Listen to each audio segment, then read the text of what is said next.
Hello friends, welcome to my YouTube channel double happiness life. आज की इस video में हम आपको स्टूडेंट के लिए 10 ऐसे टिप्स बताएंगे जिसके द्वारा आप अपने पढ़ाई में इम्प्रूवमेंट ला सकते हैं और अच्छे नंबर से सक्सेस हो सकते हैं। तो आइए शुरू करते हैं। पहला टिप्स है किसी चीज़ को पढ़ने के लिए फोकस ऑन द स्टडी। किसी चीज़ को ध्यान से पढ़ना है। जब बात ध्यान से की बात करें तो आपके दिमाग में आता होगा कि अरे ध्यान से तो सारे लोग ही बात करते हैं, तो ध्यान का क्या बहुत बड़ा मतलब है। लेकिन आपको जान के आश्चर्य होगा कि आपका मन और ध्यान के अलावा पढ़ाई की कोई भी शर्त मौजूद नहीं है इस दुनिया में। जो भी चीज़ आप पढ़ते हैं, अगर आप उसे मन और ध्यान दोनों लगा करके पढ़ते हैं तो आपको ज़िंदगी भर वो याद रहेगा। ऐसा नहीं है कि जहाँ आपका ध्यान जाता है वहाँ आपका मन भी चला जाता है। आपको मन और ध्यान दोनों लगा के पढ़ना है। जैसे हेलिवेटियस ने कहा है कि बिना गहन ध्यान के बिना प्रतिभा कोई मायने नहीं रखती। जब तक आप उसे ध्यान से नहीं पढ़ेंगे तब तक वो आपके दिमाग में नहीं आएगा। ये ध्यान के बारे में हम इतनी ज़्यादा बात इसलिए कर रहे हैं क्योंकि किसी चीज़ को देखना और ध्यान से देखना, सुनना और ध्यान से सुनना, बोलना और ध्यान से बोलना ही में रहस्य छिपा है। देखना एक कमजोरी है लेकिन ध्यान से देखना बहादुरी है। सुनना एक कमजोरी हो सकती है लेकिन ध्यान से सुनना दुनिया की सबसे बड़ी बहादुरी है। बोलना मगर ध्यान से बोलना, ये बहुत बड़ी बात है। आपने एक कहानी सुनी होगी जेम्स वाट की। वैसे तो आज तमाम चाय बेचने वाले, चाय बनाने वाले केतली और चाय आज भी मौजूद है, लेकिन उस समय उसी चाय की केतली को पहली बार जेम्स वाट ने ध्यान से देख लिया। और ध्यान से देखने के बाद उसने क्या बनाया था ये आपको पता होगा। ध्यान से देखने के बाद उन्होंने, जेम्स वाट ने, भाप का इंजन बना डाला। और सुनना और ध्यान से सुनना, हम लोग सुनते आ रहे हैं, एक आम इंसान है, लेकिन उसी चीज़ को ध्यान से सुनने की बात अगर हम करें तो थॉमस अल्वा एडिसन ने, उनको कम सुनाई देती थी इसलिए वो किसी चीज़ को, किसी बात को ध्यान से सुनते थे। और जब ध्यान से सुने तो उसका परिणाम क्या हुआ ये आपके सामने है कि उन्होंने बल्ब के आविष्कार किए और प्लस 40 ऐसे गजब के आविष्कार किए जो पूरी दुनिया के लिए उपयोगी सिद्ध हुआ। बोलना और ध्यान से बोलना में ज़मीन आसमान का फ़र्क है। तो हमेशा जब भी कोई बात बोलिए तो उसे ध्यान से बोलिए कि इसका परिणाम क्या होगा, इसका फ़ायदा हो सकता है कि नहीं। अगर उस बात को बोलने से किसी का नुकसान हो तो आप उसे न बोलें तो बेहतर है। और इसके बारे में, ध्यान के बारे में कहा गया है, शास्त्रों में वर्णित है कि काकचेष्टा बको ध्यानम स्वान निद्रा तथैव च अल्पाहारी गृह त्यागी विद्यार्थी खष्ट लक्षणम। यानी कि विद्यार्थियों के इस 6 गुण में जो बको ध्यानम लिखा है वो ये है कि ध्यान से, जैसे बकुला मछली पकड़ने से पहले बहुत ध्यान से एक पैर पे खड़ा हो जाता है और मछली समझती है कि यह कोई पेड़ है और उसे पकड़ने का प्रयास करती है, तब तक बकुला उसे पकड़ लेता है। वैसे ही आपको कोई चीज़ ध्यान से पढ़ना है ताकि आप उसका ज़्यादा से ज़्यादा फ़ायदा उठा सकें। दूसरा जो टिप्स है वो कंसंट्रेट ऑफ द माइंड, दिमाग को एकाग्रचित करके पढ़ना है। एकाग्रचित्ता क्या है, कंसंट्रेशन क्या है। कंसंट्रेट की अगर हम बात करें तो आपने सूरज की किरणों को देखा होगा, और सूरज की किरणों में कितनी ऊर्जा है ये हम तब तक नहीं जान सकते जब तक हम लेंस के द्वारा उसकी किरणों को कंसंट्रेट न करें। और जब हम कंसंट्रेट कर देते हैं, एकाग्रचित्त करते हैं उस किरण को, तो वो कागज को भी जला सकती है, कहीं भी आग लगा सकती है। तो ऐसे भी आपका भी जब दिमाग कंसंट्रेट हो जाता है, एकाग्रचित हो जाता है, तो आप जो पढ़ते हैं वो केवल पढ़ते नहीं, आप उससे पूरी किताब की पूरे पेज को स्कैन कर लेते हैं। स्वामी विवेकानंद की घटना है कि जब वो किसी किताब को पढ़ते थे तो मोटी मोटी किताबों को वो 4-5 घंटे, कभी कभी 7 घंटे में पूरी किताबें पढ़ जाते थे। तो वो क्या करते थे, एक बार जब वो पुस्तकालय से किताब ले आए थे और उसे 6-7 घंटे में वापस करने गए, अक्सर इतने घंटों में वो वापस कर दिया करते थे, तो लाइब्रेरियन बोला कि अरे भाई, आप इतने जल्दी किताब ले जाते हैं और क्या पढ़ते हैं। तो उन्होंने कहा कि आप ये बुक लीजिए और इसके किसी भी पेज से कुछ भी पूछ लीजिए। तो बीच के करीब 400 पेज के नीचे, 500 पेज के नीचे कुछ अलग अलग जगहों से उसने पूछना शुरू किया और हूबहू वो जवाब दे देते थे। तो इस चीज का राज उन्होंने यही बताया था कि कंसंट्रेशन, जो भी पढ़ें आप कंसंट्रेट होकर के पढ़ें, तो आपको जिंदगी भर याद रहेगा और जब आप चाहेंगे, जहां चाहेंगे, वो आपको हमेशा याद हो जाएगा। तो तीसरा जो मेरा टिप्स है वो है रिवीजन मेक डिवीजन। हम कितना ही कुछ पढ़ लें, कितना ही ध्यान लगा के पढ़ लें, लेकिन उसे कुछ दिनों तक अगर हम वैसे ही छोड़ देंगे तो हम भूलने लगेंगे। और ये जिंदगी भर न भूले, इसके लिए हमें हर बात को रिवीजन करके उसे सबकॉन्शियस माइंड में पहुंचाना होगा। हमारे पास एक कॉन्शियस माइंड होता है, एक सब कॉन्शियस माइंड होता है। सब कॉन्शियस माइंड जो होता है वो ज्ञान का भंडार होता है, और उस ज्ञान के भंडार में रखने के लिए हमें कोई चीज रिवीजन करना पड़ता है, रिवाइज करना होता है। इसीलिए कहा गया है कि रिवीजन मेक डिवीजन। तो अल्बर्ट आइंस्टीन की जीवनी की अगर हम बात करें, तो बचपन में वो इतने कमजोर थे कि 7 साल तक वो बोल भी नहीं पाते थे।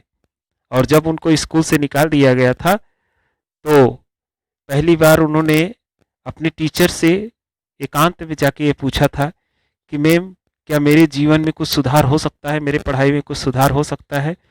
तो उनके टीचर ने एक ही चीज़ कहा था कि रिवीजन मेक डिवीजन। अगर तुम ज़्यादा किसी चीज़ को रिवाइज करके पढ़ते हो तो ज़रूर से ज़रूर तुम एक दिन दुनिया के सर्वोच्च इंसान बनोगे। और वही हुआ। अल्बर्ट आइंस्टीन ने रिवीजन इतना कर डाला कि उनका दिमाग ग्रो कर गया, और कहा गया है कि जिस चीज़ का हम जितना उपयोग करते हैं वह चीज़ उतनी ही बढ़ जाती है। मेरा चौथा जो टिप्स है वो है टाइम मैनेजमेंट। मित्रों, ये टाइम मैनेजमेंट इतनी बड़ी चीज है जिसके द्वारा हम विद्यार्थी जीवन को सुनहले ढंग से बना सकते हैं, सुनहले अक्षरों में बदल सकते हैं। आप कोई भी चीज पढ़ें तो उसका एक टाइम टेबल रखें, कितने बजे उठना है, कितने बजे पढ़ना है, और हर सब्जेक्ट पे बराबर का समय दें।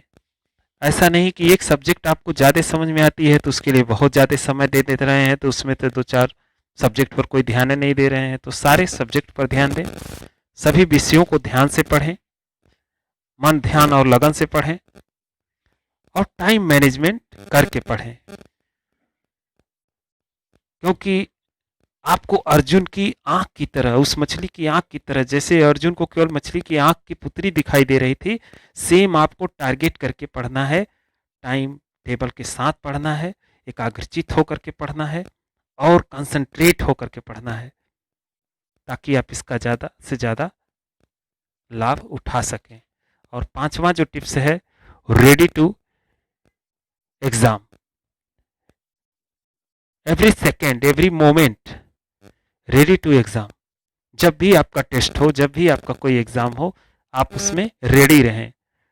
और अगर आपके अंदर ये गलतफहमी है कि अभी आगे मैं कर लूँगा, कल कर लूँगा, परसों पढ़ लूँगा, या भविष्य में हम, अभी तो बहुत समय है, और दुनिया की मेरा 40 साल का अनुभव है प्यारे दोस्तों, कि इस दुनिया का सबसे बड़ा गलतफहमी यह है कि आपके पास समय है पढ़ने का। इस दुनिया में पढ़ने का समय होता ही नहीं है, समय निकाला जाता है। और कभी भी इस गलतफहमी में मत रहिए कि एग्ज़ाम अभी बहुत दूर है, पढ़ाई कर लेंगे, हम पढ़ने में तेज हैं। याद रखिए, आप जैसे बार बार सांस लेते हैं, बार बार भोजन करते हैं, वैसे ही आपको बार बार रिवाइज करना है, बार बार पढ़ना है। भले ही वो चीज़ आपको आता हो तो क्या, लेकिन बार बार सांसों की तरह उसे नसों में समाहित करिए, उसे सांसों में समाहित कर लीजिए। जो आप पढ़ते हैं, आपकी ज़िंदगी बदल जाएगी। और हमेशा टाइम टेबल बना के पढ़ें, और हर चीज़ों को रोज़ पढ़ें, रोज़ रिवाइज करें, प्रतिदिन ध्यान से पढ़ें। और चौथा है योग और प्राणायाम। ध्यान और प्राणायाम के द्वारा आप अपने मानसिक पटल पे जो भी पढ़ते हैं वो गजब ढंग से समाहित हो जाएगा और वो हमेशा आपको याद रहेगा। जब आप फिजिकल एक्टिविटी करते हैं तब आपका डिजिटल माइंड तैयार होता है और अपने माइंड को डिजिटल करने के लिए आपको फिजिकल एक्टिविटी जरूर से जरूर करना ही होगा, इसके अलावा कोई रास्ता नहीं है। छठवां है रीड बाय बुक। आपके पास आज तमाम टेक्नोलॉजी है, तमाम डिजिटल लर्निंग की सुविधाएं हैं, लेकिन इसके बावजूद जो बुक है वो आपका हमेशा फर्स्ट रहेगा और हमेशा उसे फर्स्ट बना के रखिए। बुक को जरूर रीड करिए। भले से आप ऑनलाइन लर्निंग करते हो इस जो है कोरोना काल में, भले से आप सोशल मीडिया से ज्ञान लेते हो, लेकिन आपको बुक पढ़ना 100% अनिवार्य है। इसके बिना आप अपने दिमाग को इम्प्रूवमेंट में नहीं ला सकते और बुक को सर्वोच्च स्थान दीजिए, क्योंकि जो इंसान बुक नहीं पढ़ता वो अनपढ़ से बेहतर नहीं है। अंधकार है वहां जहां आदित्य नहीं, मुर्दा है वह समाज जहां साहित्य नहीं। इसलिए आप अपने बुक को जरूर पढ़ें ताकि आप उसका ज्यादा से ज्यादा फायदा उठा सकें। और सातवां है repetition is the mother of skills. जब आप रिपीटेशन करते हैं, दोहराते हैं, तो आपके अंदर वो प्रतिभा आ जाती है जो किसी स्किल्स में आती है। आप उसके विशेषज्ञ बन जाते हैं, उस विषय के सब्जेक्ट के विशेषज्ञ बन जाते हैं। तो आने वाले समय में जो भी आप बनना चाहते हैं, टीचर बनना चाहें, प्रोफेसर बनना चाहें, लेक्चरर बनना चाहें, DM, SP, collector, IAS, PCS, जो भी बनना चाहते हैं आप सब बन सकते हैं। लेकिन आपको रिपीटेशन और रीड बाय बुक जरूर ध्यान में रखना होगा। और आठवां है माता पिता एवं बुजुर्गों का सम्मान। माता पिता का कहना मानो, अपना भला इसी में जानो। प्यारे बच्चों, आपके जो माता पिता हैं वो सर्वोच्च व्यक्ति हैं। वो आपका अनभला कभी नहीं सोच सकते, आपकी हमेशा हित की बात करेंगे। उनके पास एक्सपीरियंस है, उनके गाइडलाइन को जरूर फॉलो करें। और नौवां है गोल सेट करें। बिना गोल के पढ़ाई नहीं हो सकती। आपके अंदर एक ऐसा लक्ष्य होना चाहिए, एक ऐसा गोल होना चाहिए जो आपको पढ़ने के लिए मजबूर कर दे, जो आपको, क्योंकि सपने वे नहीं होते जो आपको सोने पे दिखते हैं, सपने वे होते हैं जो आपको सोने नहीं देते। तो हमेशा गोल सेट करें और उस गोल पे अपने जीवन को, अपने ध्यान को लगा दें और एक दिन आप जरूर वो बन जाएंगे जिसके लिए आप पढ़ाई कर रहे हैं। और जो कुछ भी पढ़ें उसकी जुगाली करें। 10वां है जो कुछ भी पढ़ें उसकी जुगाली करें, अर्थात उसे बार बार रिपीट करें, बार बार दोहराएं। रिवीजन रिवीजन रिवीजन, सभी सब्जेक्ट पर पूरा ध्यान दें। और कभी कभी हम हल्के विषय में कम मार्क लाते हैं क्योंकि हम उस सब्जेक्ट को हल्के में लेते हैं। तो याद रखिए, किसी भी सब्जेक्ट को हल्के में न लें, सब पे बराबर ध्यान दें।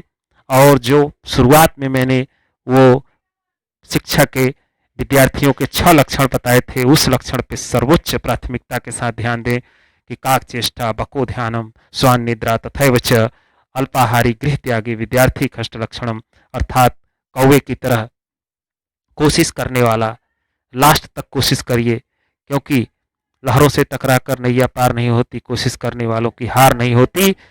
और चेष्टा जो होता है, काक चेष्टा, और बको ध्यान में यानी बकुले की तरह ध्यान, स्वान निद्रा यानी कुत्ते की तरह नींद, जो किसी भी समय उठ करके अगर आपको पढ़ना हो तो आप उठ के तुरंत पढ़ने लगें।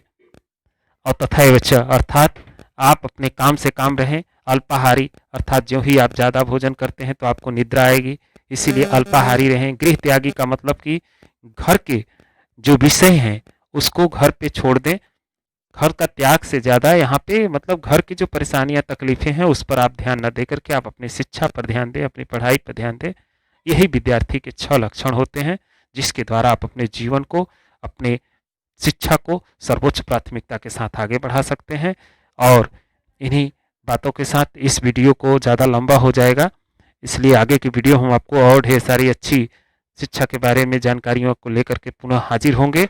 और तब तक के लिए आप सभी लोगों को धन्यवाद, नमस्कार।